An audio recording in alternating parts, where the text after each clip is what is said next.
જુનાગઢ એ division police station વિસ્તારમાં રામદેવપરા એક વિસ્તાર આવેલો છે। આ વિસ્તારમાં કેટલાક આરોપીઓ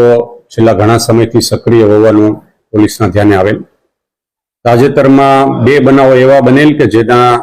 કારણે આ ગેંગ છે એ ધ્યાનમાં આવેલ। એમાં ખાસ એ ડિવિઝન પોલીસ સ્ટેશન વિસ્તારમાં સલમાન ઉર્ફે સલિયો ઉર્ફે સલીમ તૈયબ વિશળ એ હાલ ભાગતો ફરે છે, એમને પકડવાનો બાકી છે।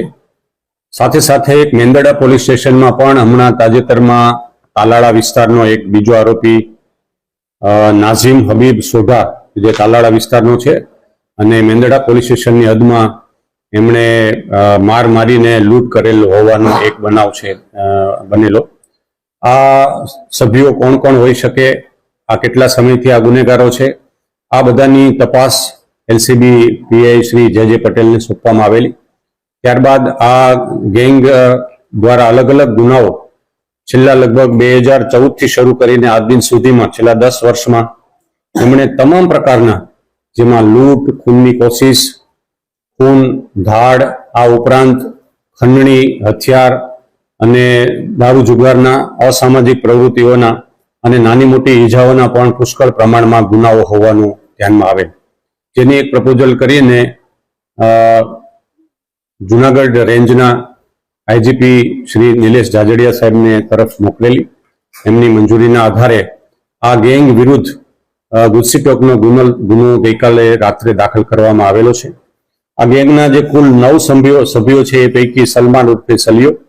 બીજો નજીબ હબીબ સોઢા જે તાલાળાનો રહેવાસી છે, ત્રીજો સલમાન ઉર્ફે નિઝામ ઉર્ફે ભૂરો કે જે દોલતપરાનો રહેવાસી છે,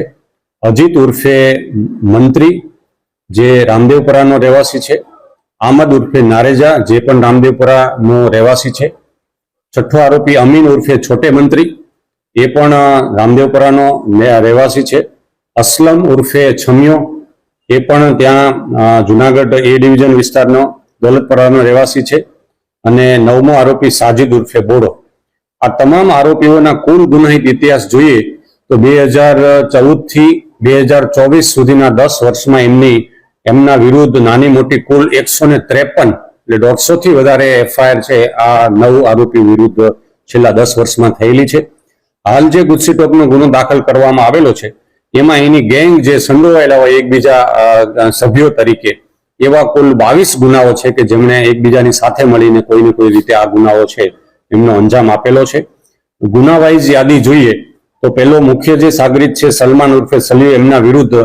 ભૂતકાળમાં કુલ 25 ગુનાઓ દાખલ થયેલા છે। નાઝીમ હબીબ સોઢા જેમના વિરુદ્ધ 21, સલમાન ઉર્ફે નાઝીમ વિરુદ્ધ કુલ 8 ગુના, અજીત ઉર્ફે મંત્રી આમદ જેમના વિરુદ્ધ કુલ 22 ગુનાઓ, આ ઉપરાંત અમીન ઉર્ફે છોટે મંત્રી એમના વિરુદ્ધ 9 ગુનાઓ, અસલમ ઉર્ફે છમિયો એમના વિરુદ્ધ 16 ગુનાઓ, જુસબ ઉર્ફે કારિયો એમના વિરુદ્ધ 22 ગુનાઓ અને સાજિદ ઉર્ફે બોડો એના વિરુદ્ધ 23 ગુનાઓ, મળીને કુલ 153 થી વધારે એફઆઈઆર 2014 થી આજ દિન સુધીમાં થયેલી છે। આ આરોપીઓ પૈકી હાલ પોલીસે 5 આરોપીઓને રાઉન્ડ અપ કરેલા છે, જેમાં સલીમ ઉર્ફે નિઝામ ઉર્ફે ભૂરો, બીજો અજીત ઉર્ફે મંત્રી, ત્રીજો આમદ હુસેન નારેજા, જુસબ ઉર્ફે કારિયો, સાજિદ ઉર્ફે બોડો, આ 5 આરોપીઓને હાલ રાઉન્ડ અપ કરીને એ ડિવિઝનમાં તપાસ કરનાર અધિકારી શ્રી એમને અટક કરવાની કાર્યવાહી હાથ ધરેલ છે। બે જે આરોપીઓ છે આ ગેંગના, જેમાં નાજીબ હબીબ સોઢા તાલાળાનો એ હાલ જેલમાં છે, જે મેંદરડા પોલીસ સ્ટેશનમાં જે એમના વિરુદ્ધ લૂંટ અને મારામારીનો ગુનો દાખલ કરેલો છે એમાં હાલ પોલીસ રિમાન્ડ ઉપર છે। બીજો આરોપી અમીન ઉર્ફે છોટે એ પણ હાલ જેલમાં છે। બે આરોપી પકડવાના બાકી છે જે ફરાર છે એ પૈકી સલમાન ઉર્ફે સલિયો અને અસલમ ઉર્ફે છમિયો, આ બંને આરોપીઓને શોધખોળ માટે હાલ પોલીસની ટીમો પાડેલી છે। ગુનેગારો વિરુદ્ધ વધારે કાયદાકીય રીતે કડકાઈ થાય એના ભાગરૂપે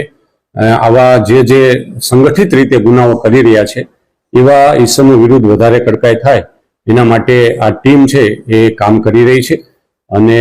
બાકીના જે બે આરોપીઓ છે એને પકડવા માટેની તપાસ હાલ ચાલી રહી છે। 4 માસમાં ચોથી ગુજસીટોકનો ગુનો દાખલ કરેલો છે, એમાં કુલ 29 આરોપીઓને હાલ સુધી અરેસ્ટ કરવામાં આવ્યા છે અને આ બાકીના જે આરોપીઓ વધુ આમાં સંડોવાયેલા છે કે કેમ આની પણ વધુ તપાસ હાલ